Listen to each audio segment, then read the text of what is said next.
What a race one we've had at Le Mans in the TNR Group C Championship, and we are hopefully in for an even better one in race two. So we saw the first win for Mercedes this season in the hands of Oz Phillips, and it was a cracking drive. Oz starts fourth for this race, so he's got an opportunity for another good points haul in this one.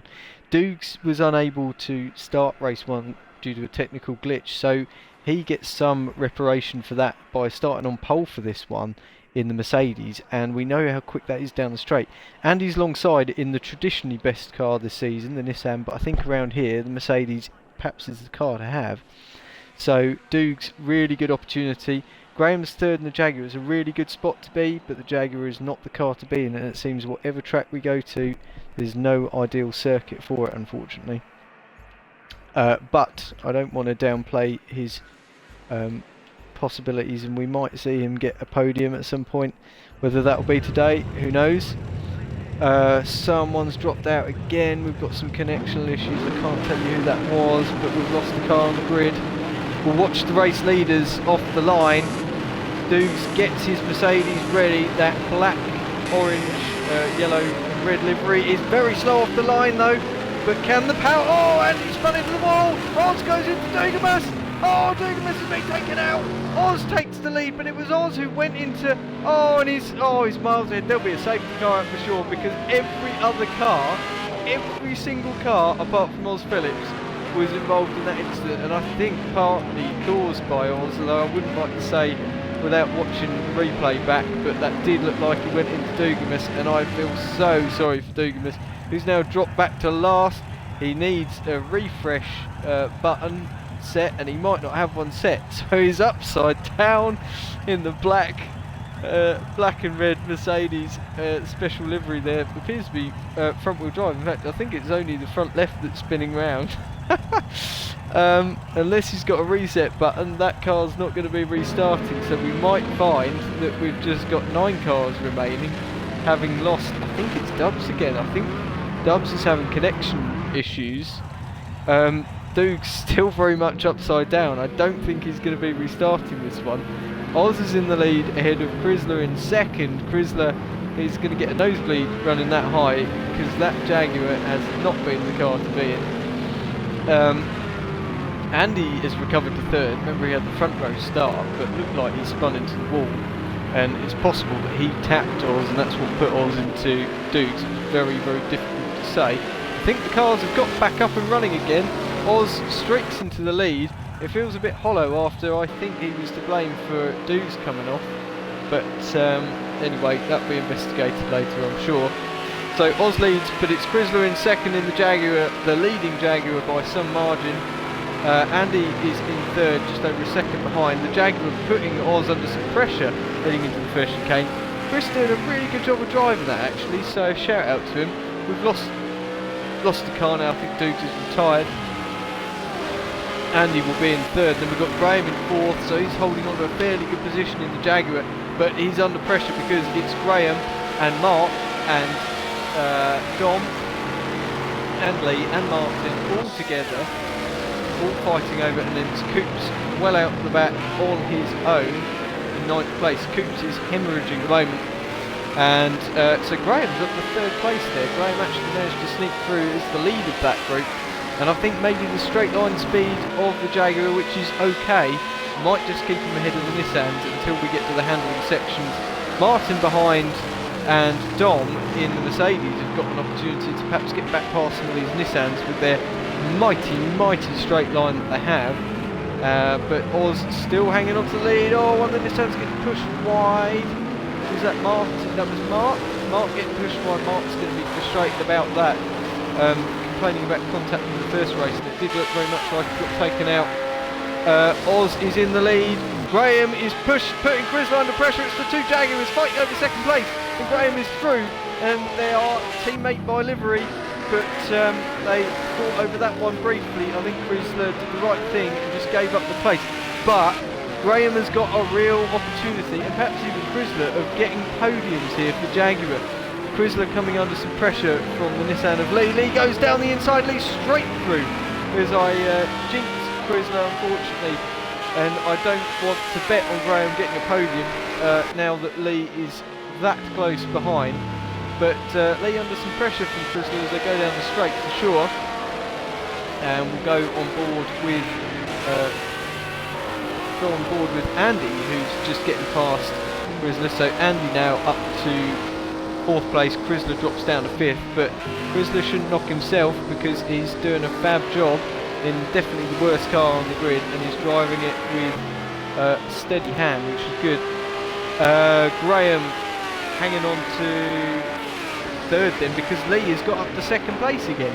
So Lee in 2nd place. Coops is, I'm afraid, all the way down in last place of the runners, 9th place. Graham holds on to 3rd place at the moment, under some pressure from Andy.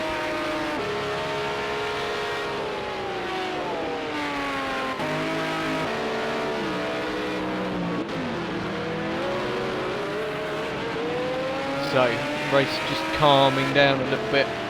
Graham's real threat is from Andy as to whether he'll get this podium.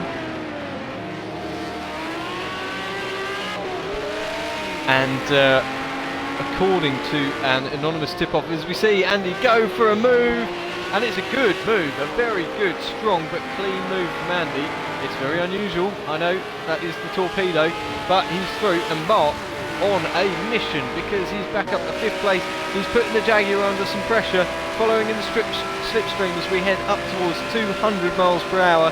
The Nissan struggling to reach that hallowed speed, and have we just seen Graham? I think Graham's just got back past Andy, so they're still fighting over this podium. Graham's not given up all hope, but he has given up following the track limits as he goes straight over the chicane and pulls a bit of a gap over the guys behind him. Probably get a track limits infringement for that. Andy and Mark therefore fighting over 4th place. Mark gets through. Great job by Mark, recovering as he always does. Dom not having such an amazing run in this race, but he is running 6th ahead of veteran Martin. Chrysler's dropped back to 8th now, and Coops is nowhere to be seen as he just heads through the first chicane now. Oz out in the lead though. He has done the 2nd chicane and is heading on towards the final corner at the end of the South Straight. Mulsanne Straight, sorry. Turns in. Fantastic sound coming out of that Mercedes. Anyway, according to an anonymous tip-off, Josh's mum is so fat that when sunbathing her neighbours think she's cooking bacon. Can't confirm or deny that one, as always.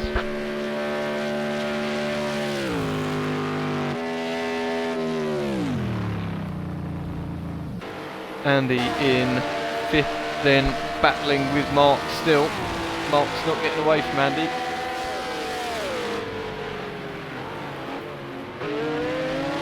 But Mark is catching on Graham. That's going to be of concern to Graham for sure.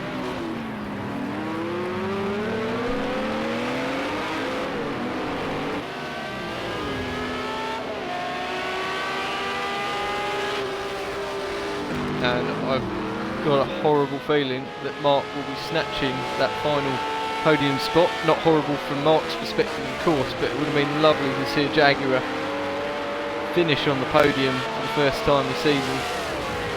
We've had Mercedes. Oh, Graham goes a little bit deep. Just saw how much more turning those Nissans have got, and now Andy's ganging up on the back. He almost drives around the outside. I think he might. Excellent move from Andy. Great stuff. It was robust but fair. There was no shoving out the way, no shoving off the track at least.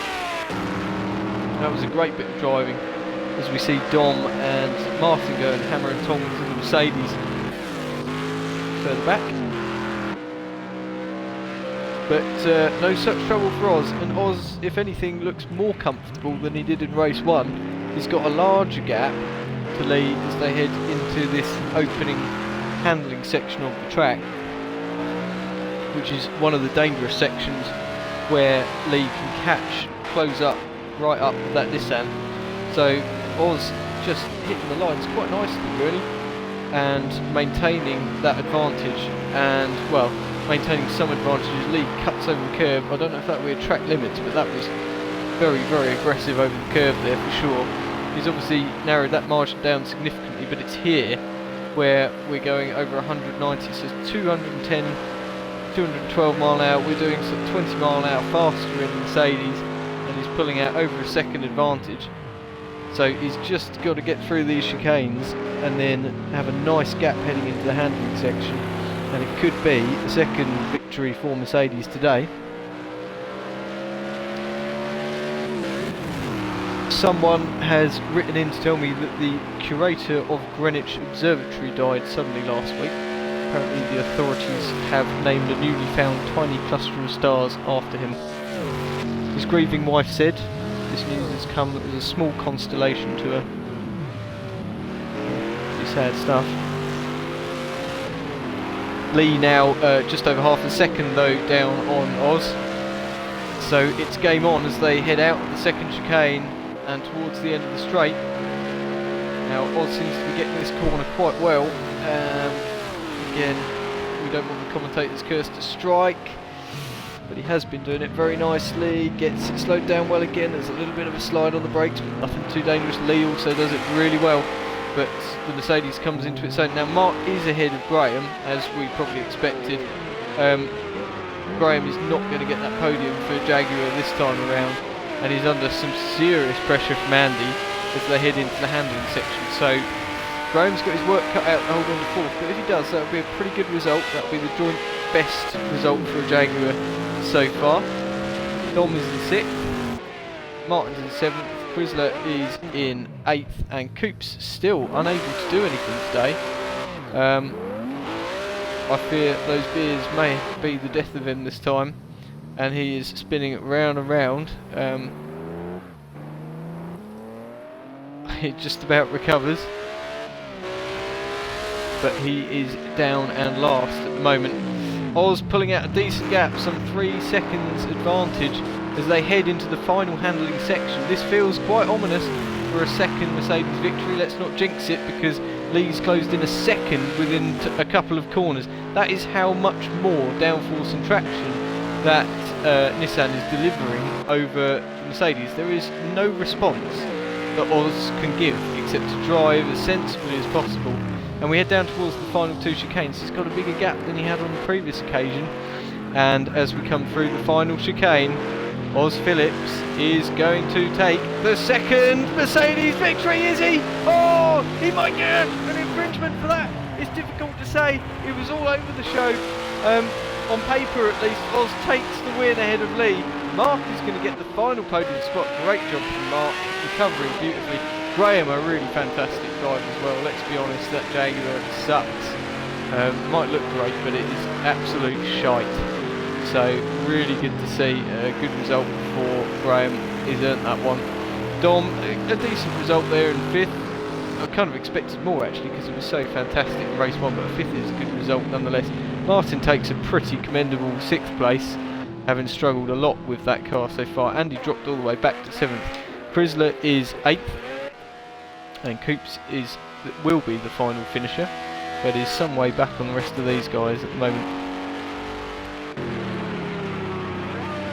And we'll wait to get confirmation of that result because of Oz really messing it up coming out the final turn there.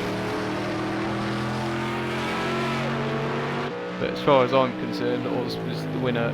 He crossed the line ahead, but whether the game gives him an infringement for that running wide coming out the final turn, find out shortly.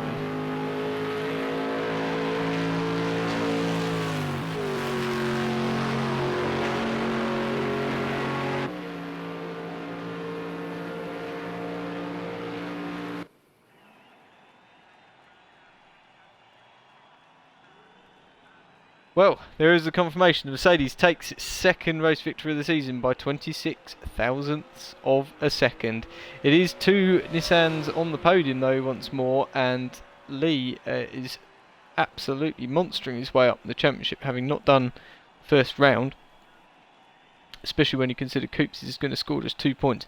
Again, Dubs disqualified, some technical issue, and race 3 will be with us shortly.